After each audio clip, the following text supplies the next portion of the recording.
여러분 안녕하십니까? 미국이 아프간에서 전격적으로 이슬람 무장단체 IS에 대한 공습을 단행했습니다. 카불 국제공항 테러 직후 예고했던 강력한 보복을 실행에 옮긴 건데요. 무인 드론기를 이용해 테러 기획자로 알려진 조직원 1명을 사살했습니다. 테러로 인한 사상자는 계속 늘어 1,500명에 육박하고 있습니다. 윤상문 기자의 보도입니다. 미군은 카불 동쪽 난가하르주에 드론 한 대를 급파해 공습에 나섰습니다. 드론 공격으로 차량을 타고 가던 IS의 아프간 지부 ISIS-K 조직원 1명이 사살됐습니다. 미국 중부사령부는 목표물을 제거했고 민간인 사상자는 없었다고 밝혔습니다. 사살된 인물은 미군을 겨냥해 테러를 계획한 이른바 기획자로 알려졌는데 구체적으로 어떤 테러에 관여했는지는 확인되지 않았습니다. 카불공항 인근에서 발생한 자살폭탄 테러로 인한 인명피해는 계속 늘어나고 있습니다. 미군 13명을 포함해 170명 넘는 사람들이 목숨을 잃었고 부상자도 1,300여 명으로 집계됐습니다.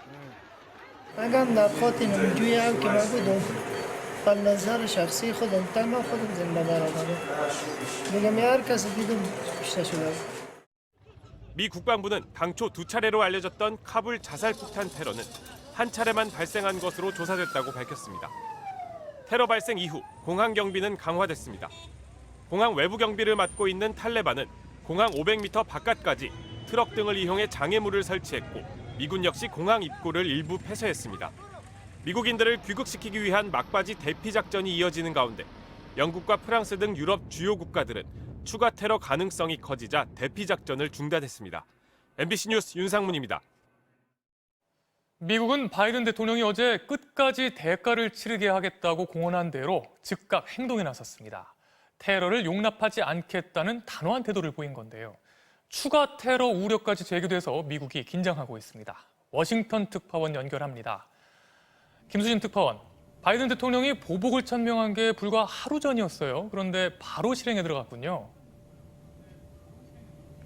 네, 어제 백악관은 대규모 군사작전이 아니라 미국만의 방식으로 보복을 하겠다고 했는데 그 방식이 뭔지 목표물을 정해 정밀하게 제거하는 것으로 곧바로 보여줬습니다.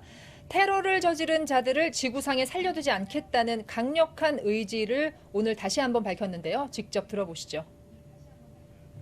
I think he made clear yesterday that he does not want them to live on the earth anymore. 또 아프간 외곽 지역에 숨어있는 조직원을 드론으로 제거함으로써 미국의 정보망이 건재하다는 점도 대내외에 과시하는 의미가 담긴 걸로 보입니다. 그리고 테러 위협이 여전한 상황에서요. 서둘러 행동에 나설 필요도 있었을 겁니다. 실제 아프간 현지에선 테러 위협이 또 제기됐는데요. 단순히 테러가 일어날 가능성이 있다. 이 정도 수준이 아니라 구체적인 위협이 포착됐다고 미국 국방부는 밝혔습니다. 카불 공항 주변에는 테러가 발생한 에비게이트뿐 아니라 모든 출입구에 대해 접근하지 말라는 명령이 다시 내려졌고요. 앞으로 며칠, 아마 오는 31일 철군이 완료되는 그 시한까지는 조마조마한 위기의 순간이 계속될 수밖에 없는데 곧바로 응징을 해서 추가 도발을 억제한 겁니다. 또 미국 내 여론도 아주 나빠졌는데요. 이것도 미국이 즉각적인 행동에 나선 이유로 설명할 수 있겠습니다. 네, 바이든 대통령으로선 그렇게 나빠진 여론을 신경 쓰지 않을 수가 없을 텐데요. 공화당에선 심지어 대통령 탄핵 얘기까지 나왔죠. 네, 일부 그런 얘기도 있습니다. 아직은 작전이 진행 중인 상황이어서 야당인 공화당도 참고 있는데요. 31일 철군 작전이 완료되고 나면 책임을 묻겠다고 벼르고 있습니다. 공화당 하원 원내대표의 발언 직접 들어보시죠. When that day passes, we can take up anything that to hold accountable for the actions that have been taken, the misdecisions that have put Americans in harm's way, and a decision to leave Americans behind. 백악관은 일단 국무장관이나 국방장관 경질론에는 선을 긋고 있습니다. 하지만 미군이 13명이나 숨진 만큼 앞으로 책임론은 더욱 거세질 전망입니다. 지금까지 워싱턴에서 전해드렸습니다.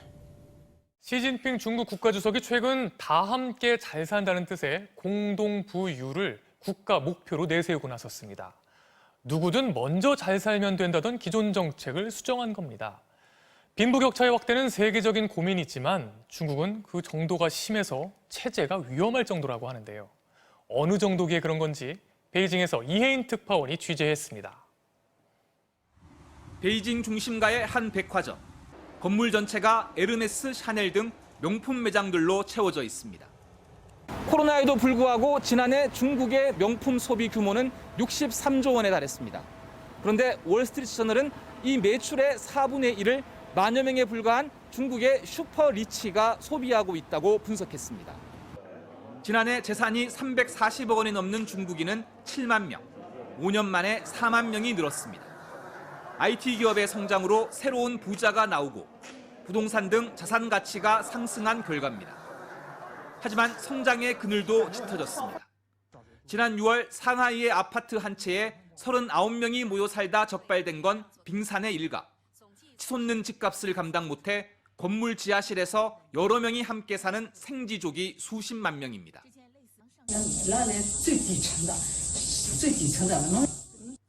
아예 도시 외곽에 토구를 파고 사는 사람도 있습니다.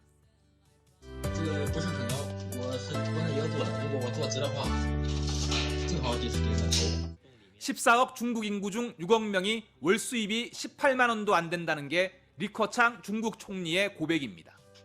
상속세와 부동산 보유세가 없다 보니 부의 대물림까지 확산되면서 불평등 지수가 폭동 유발 수준을 넘어섰다는 보고서가 나올 정도입니다. 중국 젊은이들 사이에는 열심히 일해봤자 착취만 당한다며 누워서 아무것도 안 한다는 뜻의 탕핑주의가 유행하고 있습니다. 시진핑 국가주석이 최근 공동부유를 천명한 것도 양극화가 체제 불안 요소가 될 수 있다는 판단 때문입니다. 共同富裕要靠共同奋斗，这是根本的途径。 평등을 핵심 이념으로 하는 사회주의 국가에서 양극화 대책을 마련해야 하는 모순된 상황은 중국식 사회주의 40년의 결과이자 내년 재집권을 노리고 있는 시진핑 주석이 직면한 현실입니다. 베이징에서 MBC 뉴스 이혜인입니다.